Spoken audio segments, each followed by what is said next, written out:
Hello my fellow geeks, I'm Mark, and today on Elite Geek we're going to replace the FEP in the Anycubic Photon Mono-X vat. This is a large vat. It's about 9 inches diagonal. So if you have a smaller printer, the FEP that it comes with, I'm going to call it FEP. I'll just get that out of the way now. It won't fit in this, so you're going to need larger sheets of FEP. Now I have switched pretty much over to this exclusively. This is EPAX NFEP.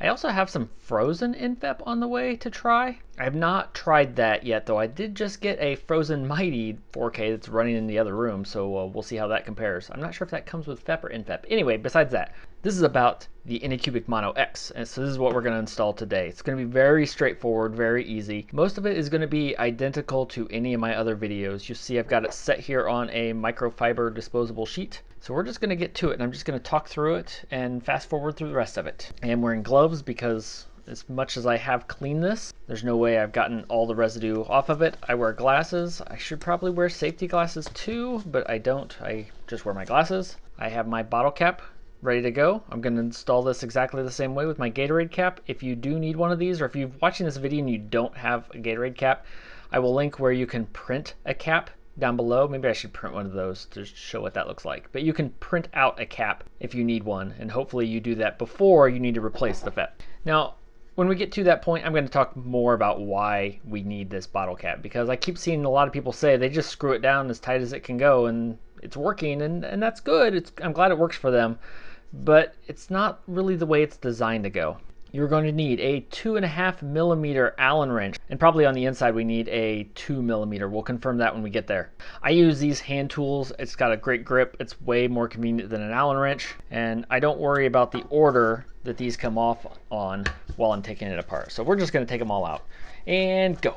Because this could damage something, I'm going to throw in my new disclaimer just so you know I'm not responsible for anything that you screw up here. Think of this as a disclaimer before I claim you mine, for you'll find my flaws outweigh my talents any day. But if you're alright with that, we should be fine. Okay, so now all those are out. There's a lot of them in this thing. We have the frame, and now we're going to talk about why we use that spacer, because look at this. See that? There's a lot of play in there. And that's because this isn't supposed to be as tight as it can go. There's supposed to be this flex in here because when your model pulls off of the FEP, it's not supposed to pop off. So if I use my screwdriver as an example, I have this in the middle. It's not supposed to go pop. It's not supposed to come off on one piece.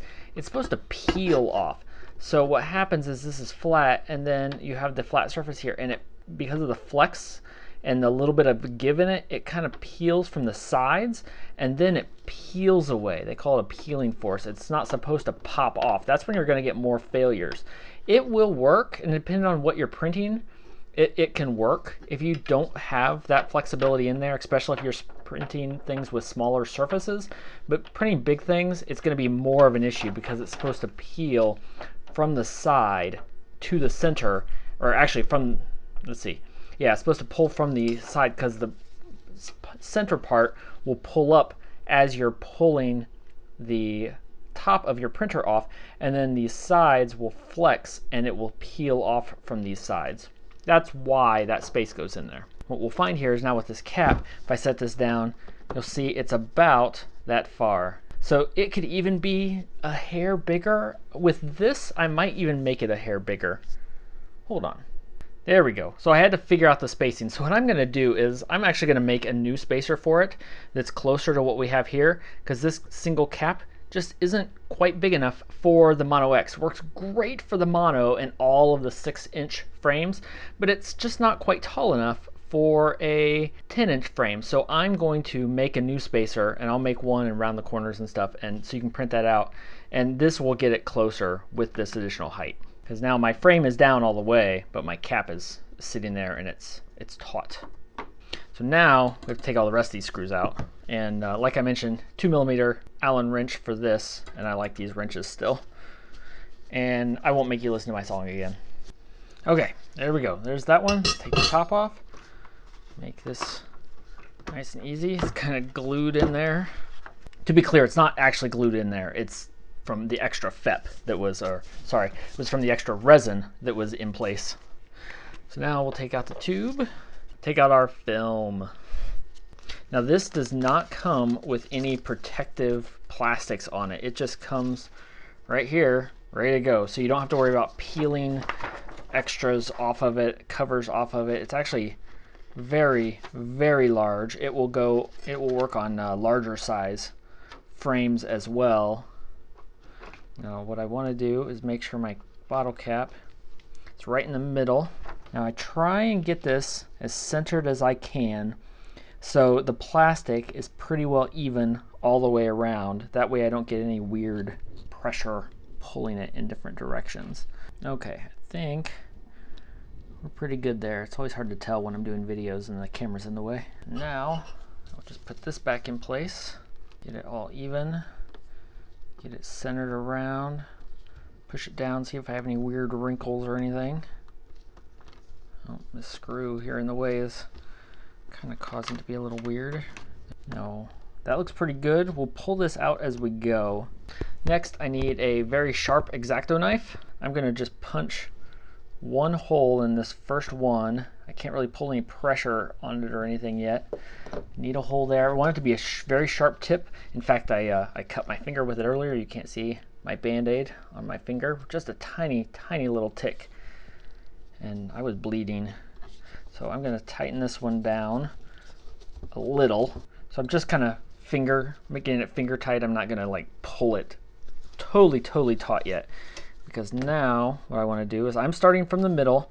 I feel like the way these are laid out, you should map them or put the screws in the same way you install a canvas. So there we go. So I work kind of from the middle out and then from the middle out on the sides and to the corner. So I'm holding this down with my thumb. I pulled this tight, I punctured it. Now I'm going to put a screw in there to start holding it in place so it won't move. Okay, now I have a smooth arc from there down to here because of this cap. And it's going to be just about the right tension, as close as I can get it. Now I'm going to go up here. I'm going to pull this corner just a little bit, not hard, just a little bit to get rid of all the pressure. Pull along this edge, and I'll press it down, make sure it's nice and smooth here. And I will punch this again and do the next one. Now I'll go down here, do the same thing. These first couple, you can really see it when you do this. You can see where the wrinkles are. There we go. Now that made that nice and smooth. I'll press this down to hold that plastic in place, punch it, and do another one. Okay, so now that I have this side started in the middle, I'm going to go to this side before I keep going over there and do the exact same thing. So I'm going to skip until these two are in place. You just saw me do those. Okay, so there's those four. Now we're going to go over to this side, and I'm going to start, actually, yeah, it doesn't matter. Just out of habit, I do this side, even though this is right here. I could do it just as easily. Habit, I do this side first. So now I'm going to do this top one. These are a little easier. I just pull this, just a little bit of tension on it. Now it's a nice smooth curve there. I'll push it down, punch it, screw it in. I'm going to do this one and then this one. Exact same way. Okay, so those sides are good now. Now I'm going to go ahead and do this side too. See if you can see this. See, there's a little bit of a wrinkle right here. So what I'm going to try and do is I just pull a little bit on there just to get rid of that, just to make it smooth. Now there's still a wrinkle here in the corner, you can't see that. But this one, I can pull it not tight, I don't want to pull it tight, but I just pull it a little bit taut. Okay, so now we have the center going out that side, so we're in pretty good shape. Now we have to go around to this edge. Now I try and go from the closest point out, so I'm going to do this one, and then the corner. And I'm going to go ahead and finish each corner. So I will do that now. Actually, I'm going to do this side, just because it's easier for me to not be in the way of the camera. So I'm going to pull, maybe you can see in the reflection a little better. I'm going to actually lift up and pull this a little bit toward the corner because there's a wrinkle there. There we go, that's better. Now I'm going to hold that down. I bet I can hold this down and get both of these in the same step. Nope, when I did that, I ended up with a little bit of a wrinkle here. And I'm just going to pull that right there. There we go, that's better. Push that down, and now I'll do this one. That's why I didn't punch a hole in this one. I don't punch a hole in it until I'm ready to put that one in. Now we have this last one. Really, there's rarely ever much to this one. Except I used the wrong hand. Now I have to do it backwards. There we go. That's the last one. So now I'm going to go around and tighten them all down from the inside out just to make sure they are tight. Okay, and done. Well, at least with that part. So now what I started doing is cutting off the extra FEP now before I put it in the frame. I just find it's easier. So I will take my super sharp knife here and I will put it along this edge and just run it along the edge all the way around. And it just ends up cleaner this way. There we go. Make sure I set my knife down so I don't accidentally poke it. So now you can see that's what we're after. Now we have this flex in here. That's how we want it to install into the vat. I've got a little more wrinkles along that edge. It's not quite as smooth. It's harder with these bigger ones to get that smooth, but hopefully it still works out okay. I think it will. Now we put this in here, and I basically do the same thing. First thing I do is just hand press fit it a little bit. Next thing we have to do is take the knife again, and these holes I go ahead and punch them all, because this FEP theoretically, oh wait, before we do that, one thing we want to check, because this is a Mono-X, is a lot of people have had problems with their vats actually causing holes in their FEP. So here I want to just feel around the edge here, make sure there are no burrs or anything that's going to possibly cut a hole in my FEP or make a tiny little pinprick. Now I've been using this one for, gosh, 2 months now, I think, and it's been really, really good. I haven't had any problems with it at all. I do see a little residue inside here that I'm gonna get out while I'm getting. Now mine feels good. If you do feel anything along there, you want to file it smooth. You want to make sure this is absolutely smooth and you're not going to have any problems with your vat. You don't want it to tear a hole in your FEP right away. That would be bad. So now where were we? We were here. Now again, this is another one to be super careful with. Make sure you don't poke a hole in your FEP while you're going around, because then you get to start over and throw away the money you just used on the last one. Okay, so now I'm back with the 2.5 millimeter one. I'm going to start in the middle, and to start with, I'm just going to, actually I don't even need, it's easier with on the tool. I'm just going to put them all in place. Now these, for this part, the order doesn't matter as much because we are not tightening them down at all. I just want them all in there, ready to go. Okay, now all those are in. Now I'm going to start, I'll start down here out of the way of the camera, and I'm just going to twist this just enough that I'm twisting it with my fingertips until I feel just a tiniest bit of pressure. I don't want it to actually move this at all. I just want to get the threads in enough that it's even with the top of the vat. I want to get them all as close to even as I can as I go. And I'll do the 4 in the middle, and then I'll do this one. There. And I'll do this one. Now I'll work my way around the corners.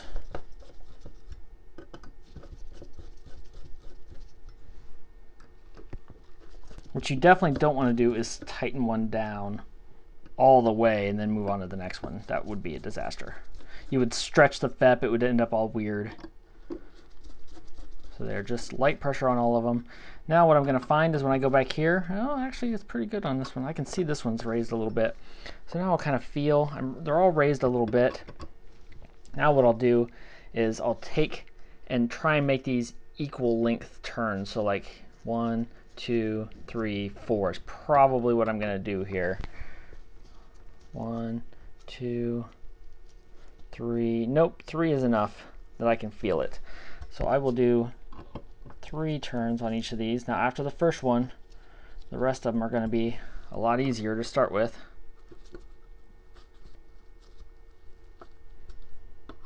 But I want them all to be the same. 1, 2, 3-ish. Same-ish.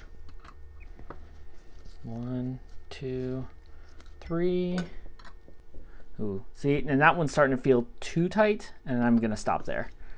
Now these corners, I basically am just taking up the slack because the frame is down further now. That will help me get them all in place and even.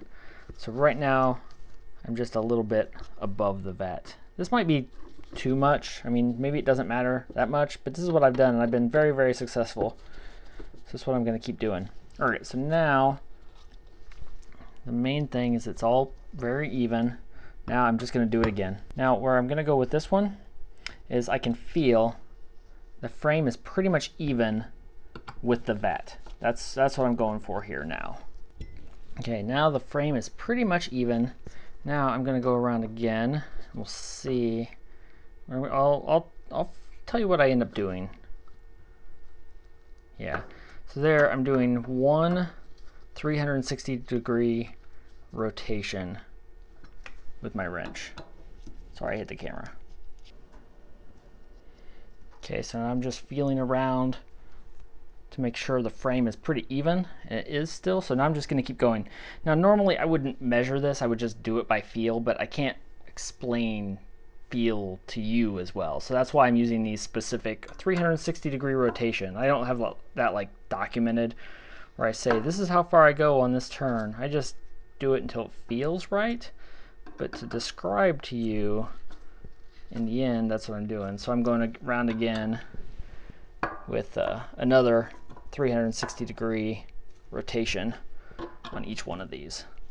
And they will not all feel the same. Some of these will turn very easy to start with, depending on where they are, and some of them will be tough right from the onset. Okay, so we're probably pretty darn close now.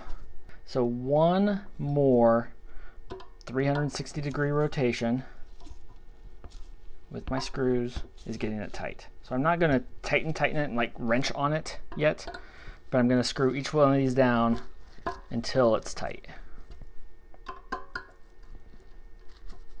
If I did my job right, it's going to be about the same on all of them.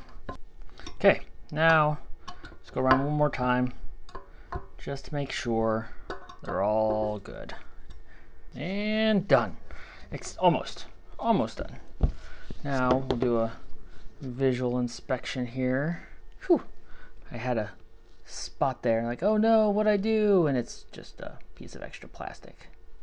Okay, so that looks really good. The last thing I'm gonna do is apply my PTFE lube. I have gotten in the habit of doing this every time I clean a FEP, I replace a FEP, I get it all on here. I just did a bad job there, but I try and just keep it on the FEP and not on the sides because it's much harder to take off of this aluminum. And so I will put this on, and I'll just tell you what I do for the next steps because my hands need to get out of these gloves. I'll put this on, I'll leave it 2 to 5 minutes, however long I feel like, and then I will take another, these are my disposable microfiber claws, and I reuse these a number of times. I will just kind of let it soak in, and then I will take this, remove all the extra, I'll leave it again for a while, 10 minutes or so before I use it, and then I'll install it, and then we'll print. And as long as that works out, we'll call this good. So if you found this useful, leave a like and a comment down below. Sorry, I know I'm a little crazy, but this is what works for me, so this is how I'm gonna keep doing it. If this worked for you, you can consider buying me a coffee or a bottle of resin, because that's really more accurate. Although I drink a lot of coffee. Or we've just kicked off Patreon. There's a couple people over there, but I've already have a Discord, so you might have like exclusive access to me all day, every day. Unless everybody joins, but I know that's not going to happen. So, until next time, remember, if you're going to be a geek, be an elite geek. If you're still here, make sure there's like 3 days left for my giveaway for 3-in-1 oil. And then there's a lot of giveaways coming to Patreon because I just cleaned out this room, so I have room to store all my stuff. Man, do I have a lot of junk that's not worth putting on eBay, but probably useful to somebody.